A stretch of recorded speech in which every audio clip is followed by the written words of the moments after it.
The royal herald's voice cracked across 40,000 silent throats the moment the iron doors groaned open. Bring forth the human. Marcus Ree did not stumble when the guards shoved him onto the black sand of the hollow crown.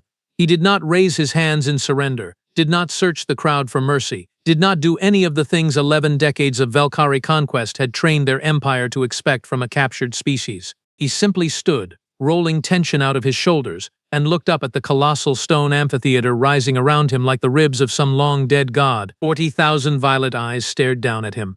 Torches lined the upper galleries, their flames bending sideways in a wind that smelled of old blood and older stone. Above it all, on a balcony carved from black marble, sat Princess Sela Vorn, heir to the Velkhari throne, draped in silver ceremonial robes that caught the torchlight like captured starlight. She had been told humans wept before violence. She had been told they begged. Marcus Ree did neither. Is this truly the creature that humiliated 3 border garrisons before capture? General Drathos Kale's voice rolled out from the royal box, dripping with theatrical disdain as he gestured toward the lone figure below. He looks like he is waiting for transport to arrive. Laughter rippled through the gallery, brittle and forced, the kind of laughter that comes from people trying to convince themselves they are not afraid. Sela did not laugh.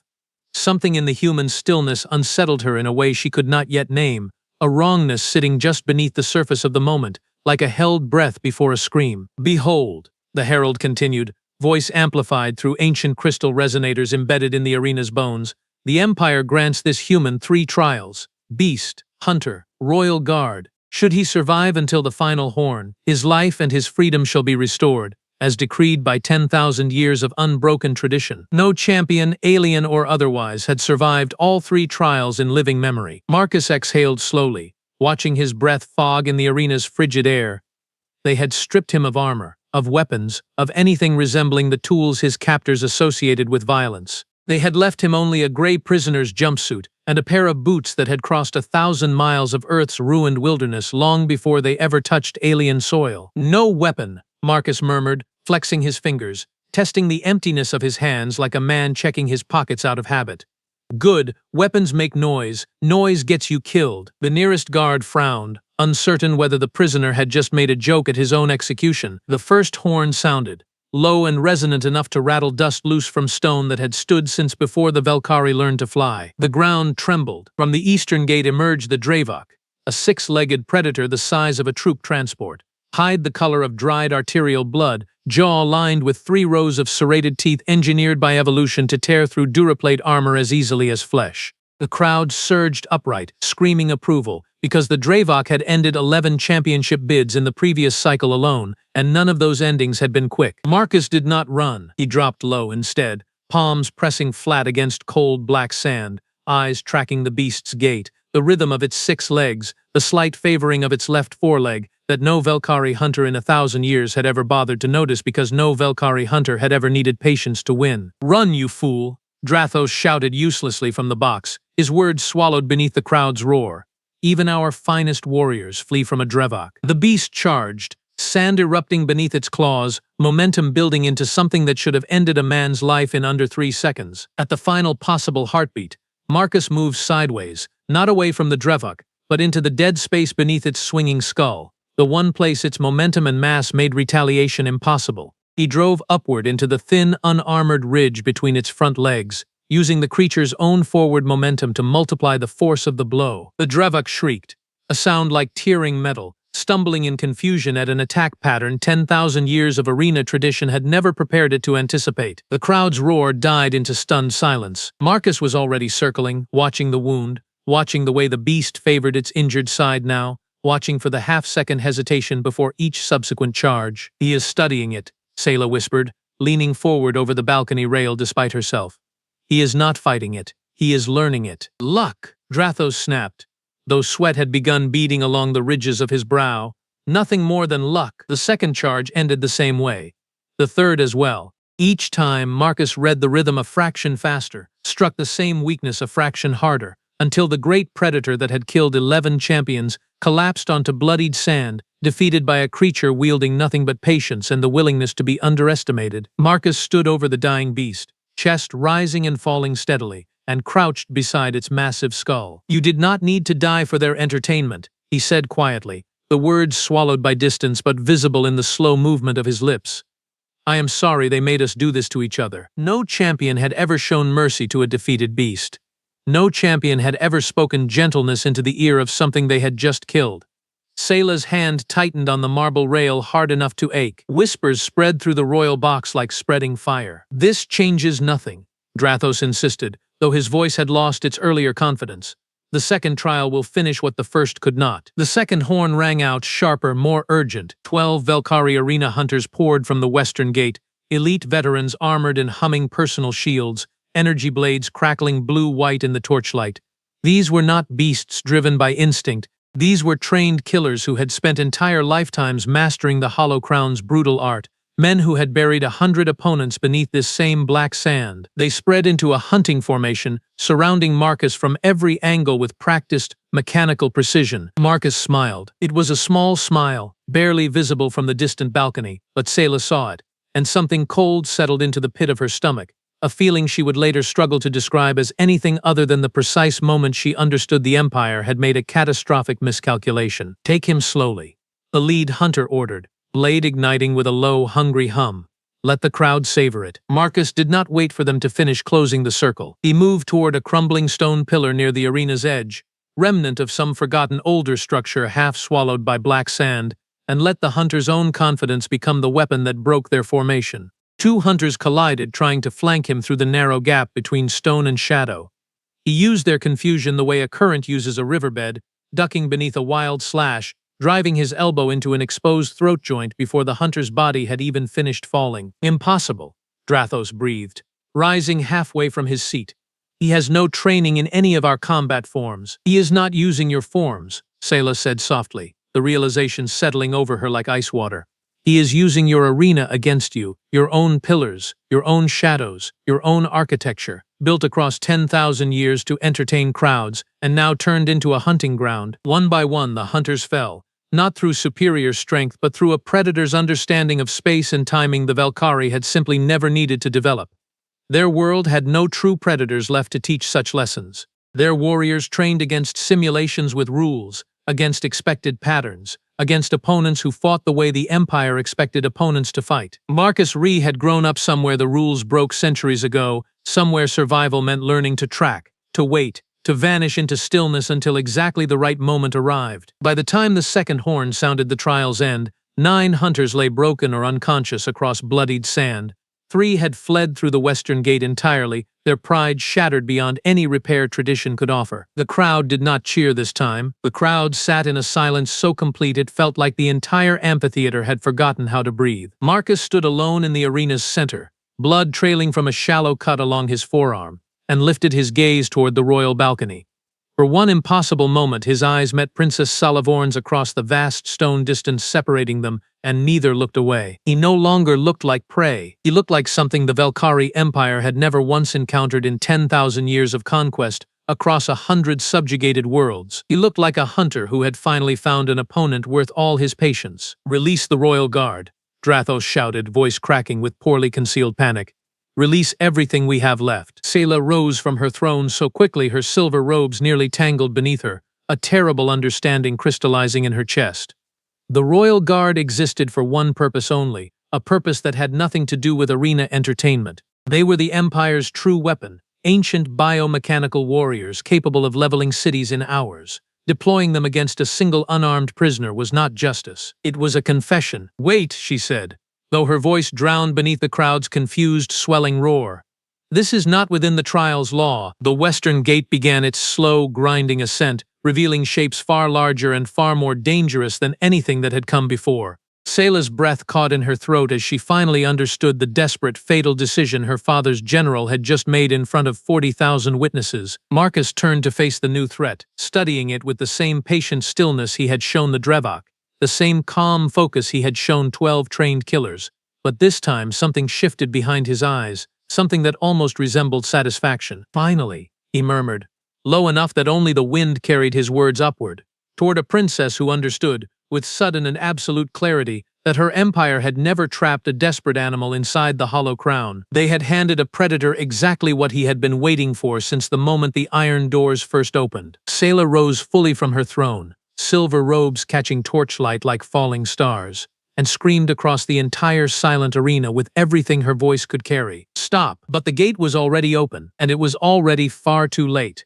The gate did not simply open, it tore upward into the ceiling stone with a shriek of ancient machinery, releasing a wave of frozen mist that rolled across the black sand like something alive and hungry. Through that mist emerged 4 towering shapes, each 9 feet of biomechanical armor fused directly into living flesh, eyes glowing the dull red of dying stars. The Royal Guard. 40,000 Velkari fell silent at once, because every soul in that amphitheater understood exactly what those 4 warriors represented. They were not arena spectacle. They were the Empire's final answer to threats too dangerous for negotiation, weapons that had not been deployed in 3 full generations. "Drathos, what have you done?" Sayla whispered, knuckles whitening against the marble rail. "These trials demand beasts and hunters, not the guard. This violates 10,000 years of sacred law." "The law protects ordinary champions," Drathos said, voice trembling despite his effort at composure. "This human is no longer ordinary. Extraordinary threats demand extraordinary measures, Princess, regardless of what tradition prefers." On the black sand below, Marcus studied the approaching giants with the same unhurried stillness he had shown every threat before them. A muscle flexed once along his jaw, the only outward crack in his composure. 4 against 1, he murmured. "Now that's just embarrassing for you." The lead guard's voice boomed through a vocal modulator built into his armored throat. "Human, kneel. Your trial ends in mercy or it ends in ruin. Choose now." "I've heard that offer before," Marcus said, his voice carrying clean and steady across the suddenly silent arena. "Different planet, different monsters wearing different armor. I didn't kneel then either." Sayla leaned forward, something in those words landing deeper than she expected. Different planet, different monsters. This was not the first time humanity had stood inside an arena built by something convinced of its own absolute superiority. The first guard charged, and the ground itself seemed to flinch beneath his weight. Marcus did not retreat into open sand, where superior reach and raw mass would eventually corner him without mercy. Instead, he moved toward the broken pillar that had already saved him twice, using its narrow shadow to deny the guards a clean angle of attack. The lead guard's blade came down where Marcus had stood half a heartbeat earlier, shattering ancient stone instead of bone and marrow. "He repeats the same trick," Drathos snarled, gripping the balcony rail. "Predictable. Exploitable." "No," Soleil said quietly, watching the subtle shift of Marcus's weight, the way his eyes tracked not the blade but the shoulder that preceded every swing. "He is teaching us how he fights.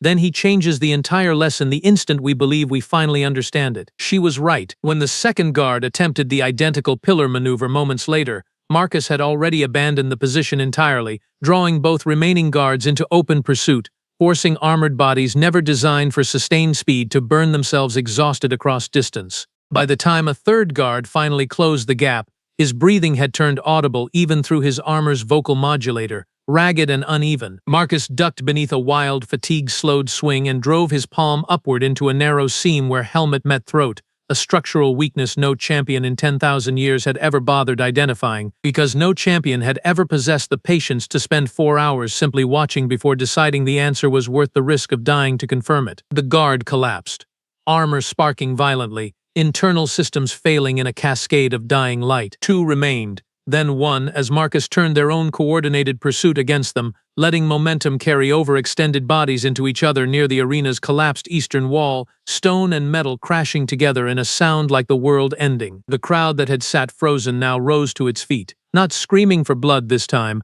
but murmuring in something far closer to disbelief, the particular silence of 40,000 people watching history rewrite itself in real time. "This is not possible," Drathos said, backing away from the balcony's edge as though distance might somehow undo what his own eyes had witnessed. "He should be dead. He should have died within the first 3 seconds." "He was never going to die," Sayla said, and for the first time since the trial began, something other than fear settled into her chest, something dangerously close to awe.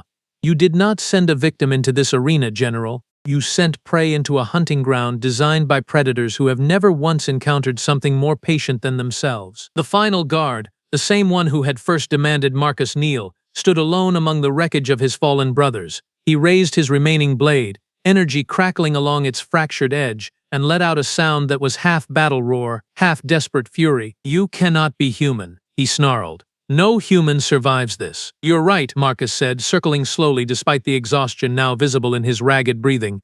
Most humans you would have met before today didn't survive things like this.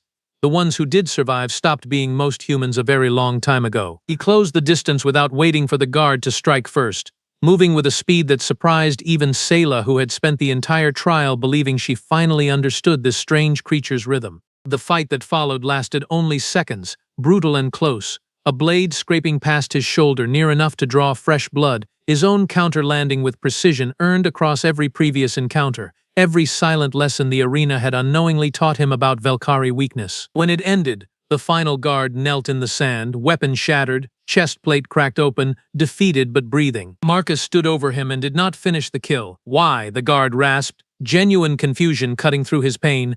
Why spare me? I would not have spared you. I know, Marcus said simply. That's exactly why I am. A silence fell across the entire amphitheater, so complete it felt sacred. Salah descended from her balcony before her own attending guards could stop her, moving through stunned nobles and frozen crowds, until she stood at the arena's edge, looking down at the man who had just dismantled her empire's deadliest weapon using nothing but patience and the willingness to be underestimated. 3 trials, she called down, her voice steady now, carrying an authority she had never fully claimed before this exact moment. Ancient law demands 3, no more. General Drathos broke 10,000 years of sacred precedent the instant he deployed the royal guard beyond the trial's sanctioned limits. This contest is finished. The human has won. Princess, you cannot simply. Drathos began, descending toward the sand himself, fury replacing his earlier panic. I am heir to this throne, Sayla said, cutting him off with a coldness that silenced the gallery completely.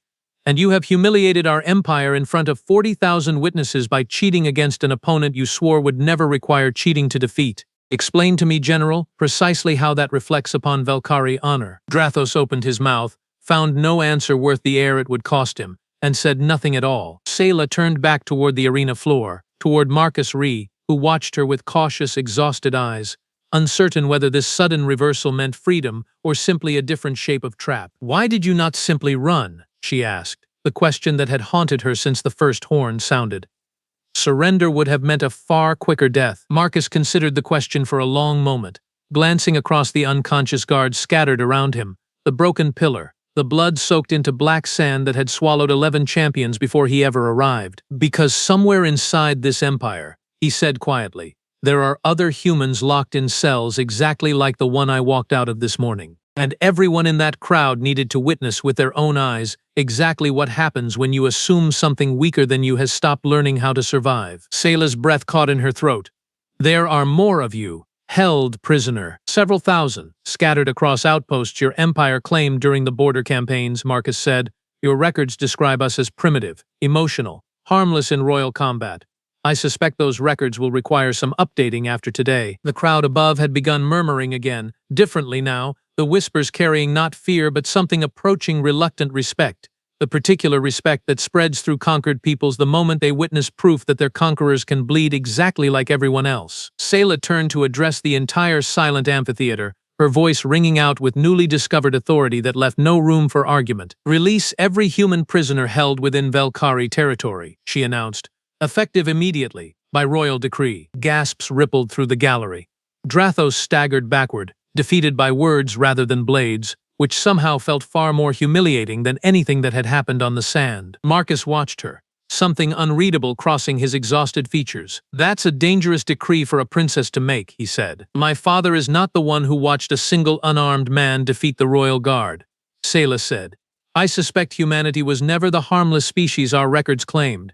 I suspect the galaxy simply never bothered watching closely enough to notice the truth. Marcus allowed himself something close to a genuine smile, the first since the gates had opened that morning. Welcome to the part where everyone finally starts paying attention, he said. It only gets stranger from here. Far above the arena, word was already spreading through encrypted channels across a dozen neighboring systems, carried by traders, diplomats, and quiet observers who had witnessed the impossible firsthand. Within days, the story of the Hollow Crown would reach species who had spent generations living beneath Velkhari rule, species who had long quietly wondered whether the Empire's strength was truly as absolute as it claimed to be. They would hear about a human who walked unarmed into an execution arena and walked out having rewritten what the galaxy believed about an entire species. They would hear about patience mistaken for weakness, calm mistaken for fear, mercy mistaken for softness, and somewhere among the stars, in cells and outposts and forgotten corners of a vast, arrogant empire, other humans would hear the story too, and understand at last that the galaxy had finally learned the lesson Earth had taught its own predators centuries before. Humanity had never survived by being the strongest. Humanity survived because it taught everyone else exactly how dangerous patience could be.